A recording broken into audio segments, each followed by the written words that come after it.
यवतमाळ जिल्ह्यात गुरुवारी झालेल्या अतिवृष्टीमुळे अनेक भागात पूर परिस्थिती निर्माण झाली असून काही गावांना पुराचा वेढा पडलाय।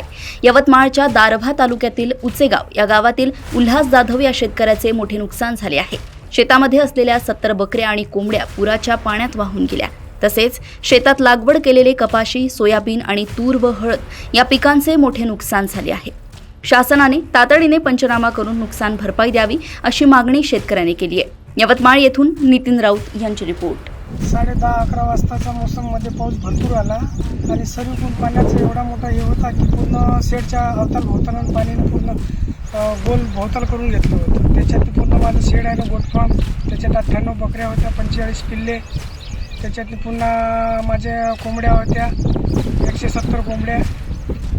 त्याच्यात भरपूर काही नुकसान झालेलं आहे माझं।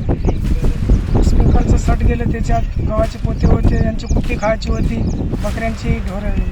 बकऱ्यांची कोंबड्यांची पूर्ण नुकसान झालेलं आहे। पाऊस कशा पद्धतीनं? पाऊस भरपूर होता, म्हणजे की त्यांना काढायला पण चान्सेस नव्हता आम्हाला। पूर्ण घेर झालं होतं पाण्याचं, त्याच्यामुळे आम्ही काढूच शकलो नाही त्याला। किती वाजताच्या संदर्भात ही घटना घडली? 10:30-11च्या दरम्यान काल रात्री? हां, काल रात्री। शेडपर्यंत पाणी होतं की कसं?